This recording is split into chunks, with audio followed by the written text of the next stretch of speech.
Salut, c'est Franck Taluto. Ce mois-ci, je vous propose de plonger dans les coulisses du centre de formation de l'AS Saint-Étienne. Pour ça, je suis allé rencontrer Gilles Rodriguez, qui a été éducateur pendant très longtemps. Il raconte comment il a rejoint le club d'abord comme joueur amateur, avant de saisir l'opportunité de devenir formateur. Le Souterrain numéro 25, épisode 1, ça commence maintenant.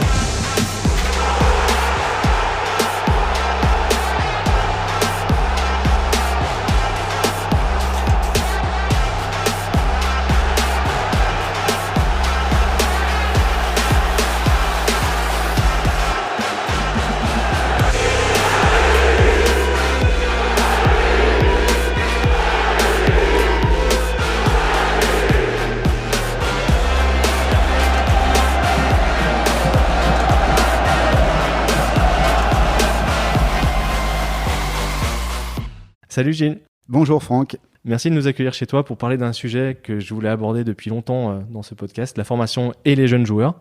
C'est un domaine que tu connais évidemment bien puisque tu as été éducateur à l'AS Saint-Étienne pendant plus de 25 ans, on va dire. Ouais, c'est ça, plus de 25 ans. Ouais. Tu as dû arrêter pour des raisons de santé, j'ai vu en janvier 2018, sans finalement pouvoir reprendre ensuite. Alors je commence par te demander de tes nouvelles. Comment tu vas et où est-ce que tu en es aujourd'hui ? Eh ben, ça va très très bien puisque j'ai retrouvé l'usage de mon membre puisque j'avais eu un problème. On m'a posé une prothèse, mais c'est pas la prothèse qui a posé problème, c'est l'anesthésie. On m'a touché le nerf fémoral et j'avais pas de muscle, j'avais plus de muscles, donc très compliqué de faire marcher une articulation sans muscle. Voilà, donc ça a duré très très longtemps et ouais, ça m'a fait souffrir aussi. Mais bon, c'est fini. Maintenant, on n'en parle plus. Je fais du vélo et c'est la pleine forme. Ouais, c'est ce que j'allais dire. Notamment, on voit Alain Blachon qui poste sur Instagram vos exploits. Ouais, non, c'est un vrai plaisir de faire du vélo avec Alain parce que on parle football, mais pas que, puisque on est aussi des amoureux du vin, donc on parle de la vie surtout. Et toi, justement, qui a baigné dans ce milieu du foot, le terrain aujourd'hui te manque pas ? Alors pas du tout, mais vraiment pas du tout, parce que voilà, j'ai passé le cap, hein, comme on dit, et puis quand on est dans le milieu du foot, il y a tellement, on est pris que par ça, et il y a tellement de choses à côté qu'on n'a pas le temps de s'en occuper. Maintenant, je m'occupe de tous les à côté, et plus du foot. Alors, ça intègre, j'imagine, la famille.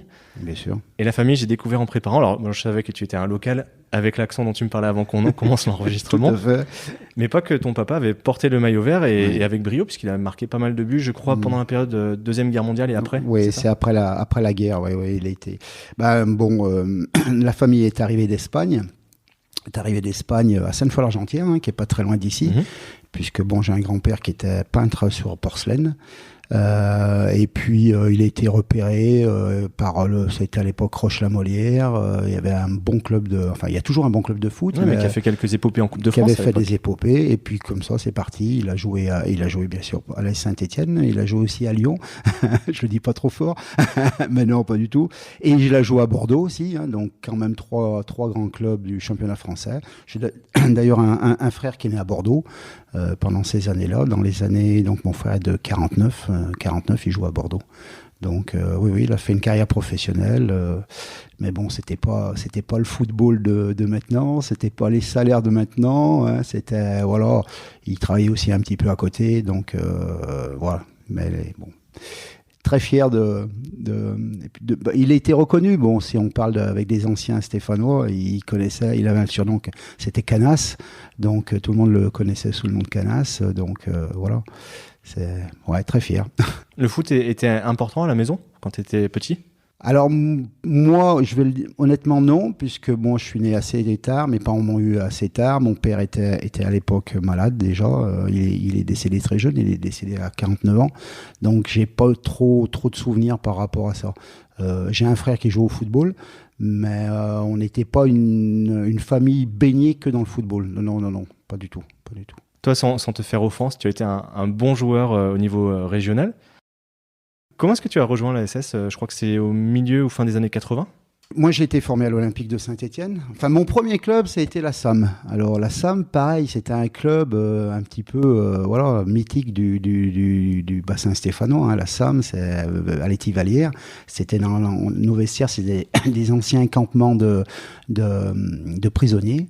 c'était assez, c'est pas les vestiaires de maintenant, mais voilà, c'était un très bon club. Et puis après, je suis parti à l'Olympique de Saint-Étienne. Et l'Olympique de Saint-Étienne, c'est Bernard Champion, mon voisin, qui est venu me recruter. Donc je suis resté 7 ans à l'Étra, après l'Olympique de Saint-Étienne. Et Gérard Fernandez est venu me chercher à l'époque. Il venait de rejoindre l'AS Saint-Étienne. Après Côte-Chaude, et je suis parti à l'AS Saint-Étienne pour jouer pendant 5 ans, de 87 à 93. Si je calcule rapidement, tu avais quoi, 26, 27, 28 ans? Voilà. Alors, ils nous avaient recrutés, on était quelques joueurs amateurs, dont il y avait Hervé Didier qui était avec moi à l'Étra, il y avait les Sperandio qui étaient à Côte-Chaude, Yves Vray qui était à Côte-Chaude. Et à l'époque, ils voulaient encadrer un petit peu, parce qu'il n'y avait pas des équipes comme maintenant de U17, tout ça. Ils voulaient encadrer les jeunes stagiaires de l'AS Saint-Étienne. C'était l'équipe 3 de l'AS Saint-Étienne. Hein. Il y avait les pros, bien sûr. Il y avait l'équipe de 3e division et il y avait l'équipe de DH. Donc les jeunes comme Grégory Coupet, comme Titi Camara ont débuté dans cette équipe 3 avec nous, alors j'allais dire des vieux briscards, oui, des vieux, quoi, qui... Ouais, expérimentés. Oui, un peu expérimenté. Le championnat de DH était à un bon niveau. Donc nous, on s'y retrouvait puisqu'on jouait à un très bon niveau avec des jeunes, avec une structure, on avait des équipements. Ça paraît dérisoire maintenant, mais pour nous, c'était notre bonheur. Hein. Donc voilà, on a fait quelques années comme ça. C'était super. Qu'est-ce que ça représentait pour toi, le Stéphanois, justement, comme on le disait tout à l'heure, de porter ce maillot en compétition? C'était une fierté énorme. En plus, on jouait à l'époque à Geoffroy-Guichard quand même. Hein. L'équipe de DH jouait sur la pelouse de Geoffroy-Guichard. Donc, alors l'équipe 3e division, bien sûr, mais même l'équipe de DH. Donc, on avait tout. On avait le synthétique couvert. Quand je ne pas, moi, quand je m'entraînais à l'Étra ou à l'Olympique, on s'entraînait sur ce qu'on appelle les stabilisés ou le scorie. Donc nous, notre bonheur, petits joueurs amateurs, c'était ça. Hein. Toutes les années, on avait nos pompes de foot toutes neuves. Alors c'était Puma, c'était Adidas, selon le sponsor du club. Et donc ça suffisait à notre bonheur. On avait quelques petites primes de match. Quoi de mieux? On s'est régalé pendant ces années. C'est des bons souvenirs.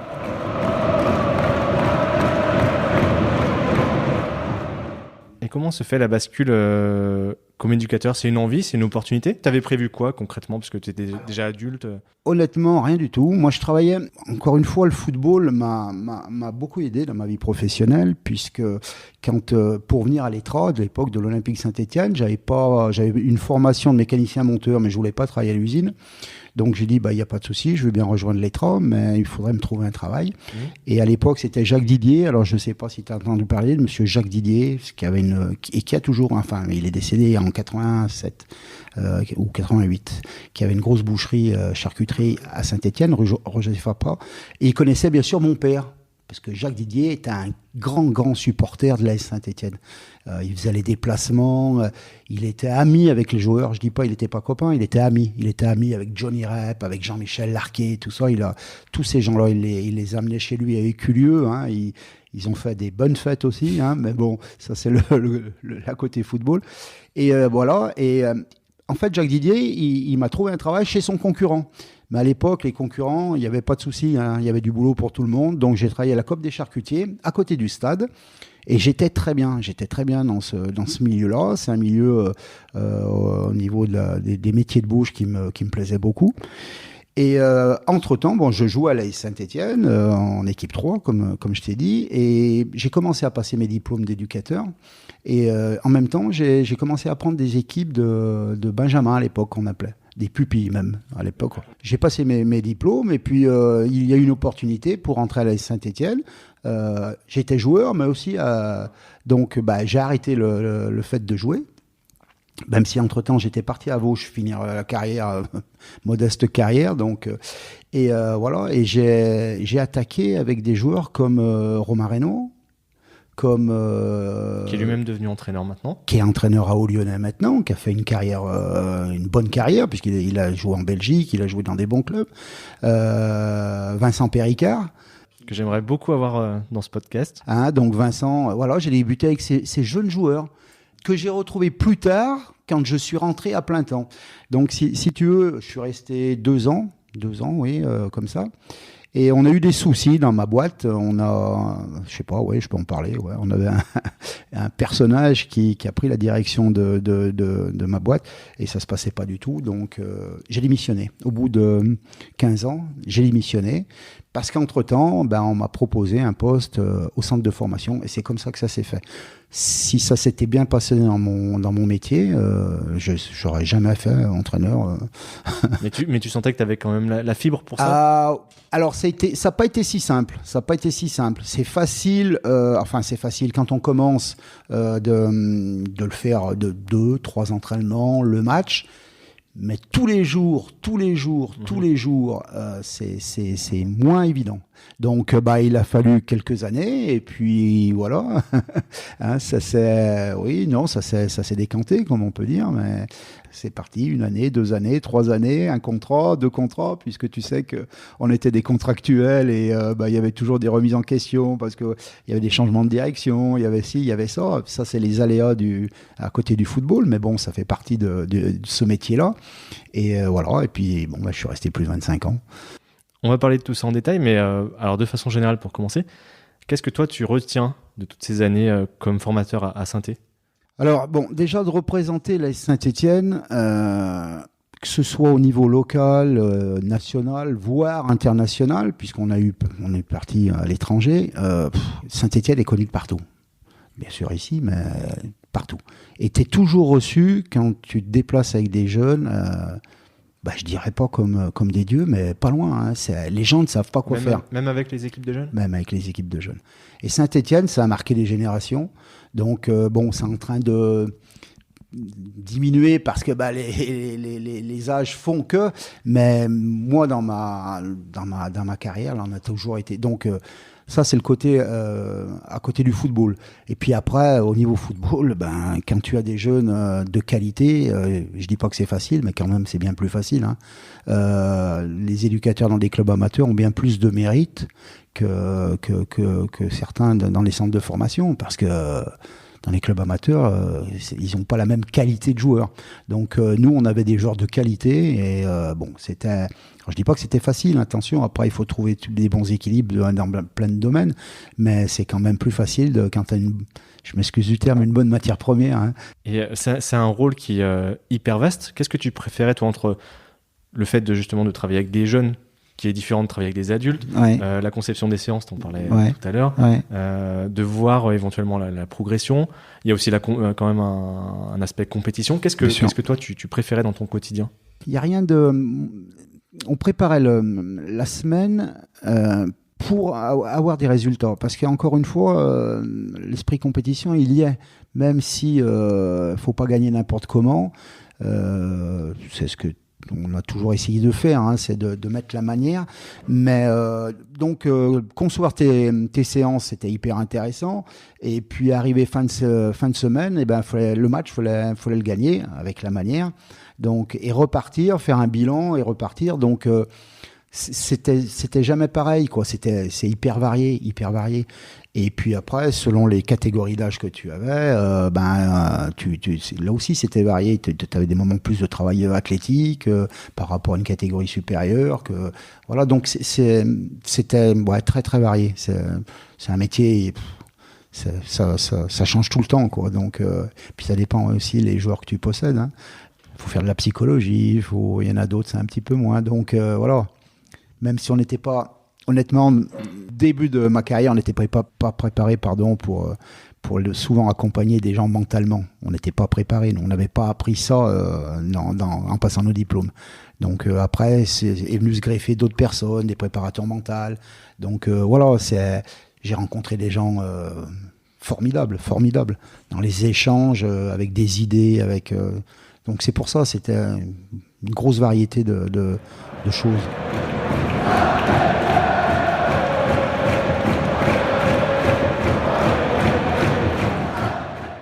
Je passe sur tout à fait autre chose. Tu en as dit un mot tout à l'heure, ce sont les résultats. Ouais. Dans les catégories que tu as bien connues, U15, U17, je vais mettre aussi U19.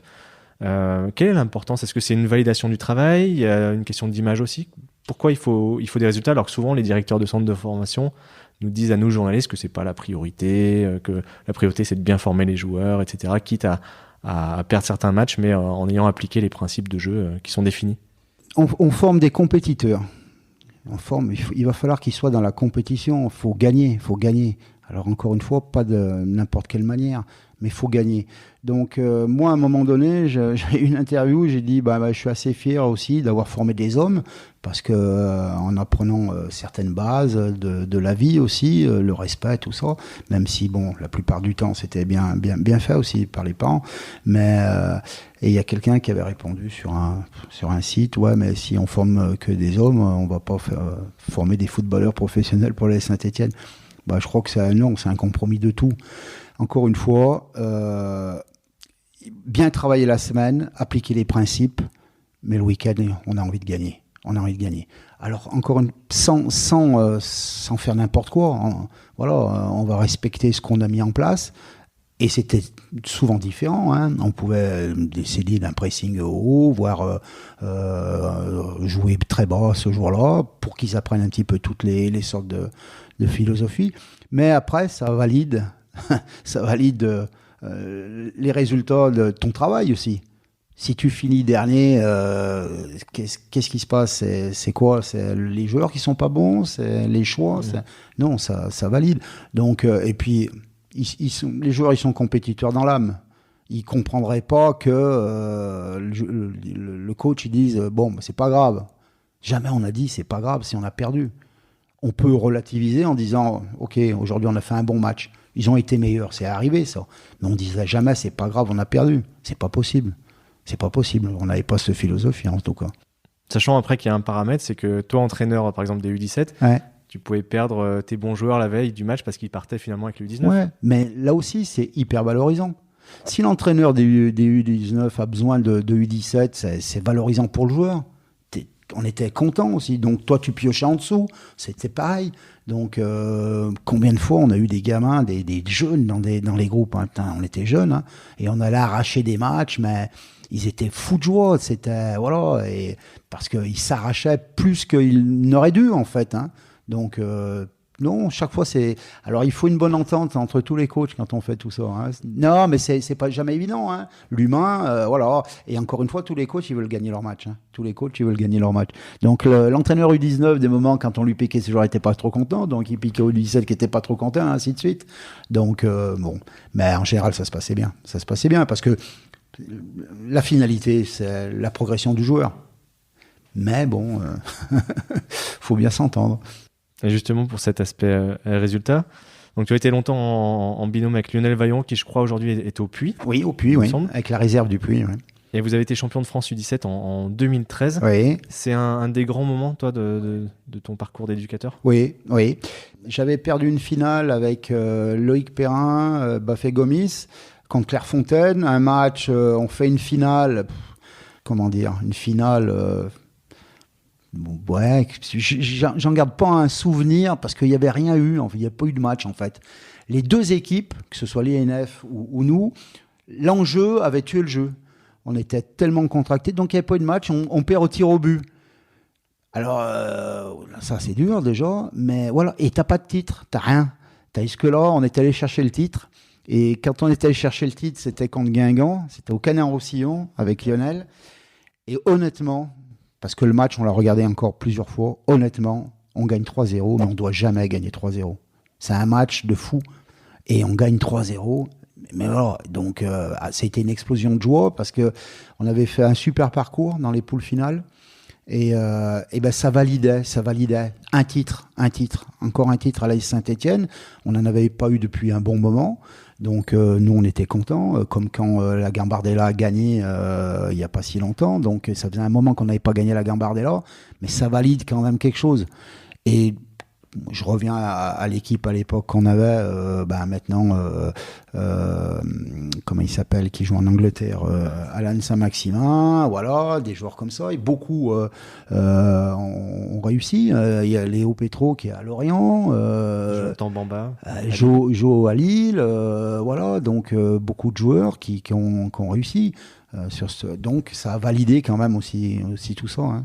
Tu as en partie répondu à ma question suivante. Je voulais savoir si un titre comme celui-ci, parce que vous avez failli récidiver en 2016, je crois, contre le PSG. Contre le PSG, ouais. Est-ce que ça illustre vraiment le niveau d'une génération ?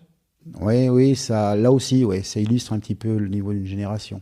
Alors en 2016, encore une fois, où on a, je dirais, pas de chance, c'est que notre réserve jouait la descente ce jour-là. Et on n'est pas parti avec les meilleurs joueurs. Mais il fallait sauver la réserve. Et ça, c'était aussi un enjeu principal. Notre réserve, il ne fallait pas qu'elle descende.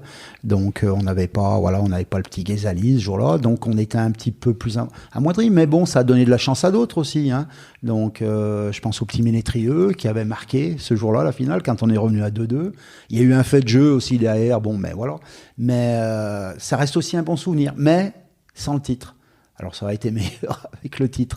Mais Paris Saint-Germain avait une grosse génération, donc on a perdu contre plus fort, honnêtement, ce jour-là. Mais on les a bien embêtés. Mais voilà, il manque le titre quand même. D'ailleurs, on le voit, il y a une vidéo qui est toujours en ligne sur le site du club. Et on te sent, c'est en sortie de vestiaire, on te sent, on a gros sur le cœur. Ouais, j'en ai gros sur le cœur. En plus, oui, il y a un fait de jeu où... Même à la sortie, bon, j'ai calmé Lionel parce que ça prenait des proportions et on était frustrés. Voilà, on était frustrés. Mais... pour les joueurs. Parce que, voilà, chercher un titre, c'est quand même, ça marque dans une carrière. Hein. Je pense que si on demande à Joe Bamba, tu te rappelles avoir gagné un titre en U17 ? Oui, il va s'en rappeler, je pense. Donc, même Alan. Donc, voilà, ça marque. Gagner un titre, ça marque. Merci d'avoir écouté la première partie de ce numéro 25. Si ça vous a intéressé, je compte sur vous pour mettre 5 étoiles et un commentaire sur Apple Podcast. N'hésitez pas non plus à faire connaître le podcast à vos proches et via vos réseaux sociaux, ça m'aidera énormément à le faire grandir. Venez discuter aussi sur Facebook, Twitter, Instagram et on se retrouve le 26 octobre pour la suite de cette discussion avec Gilles Rodriguez. Ciao!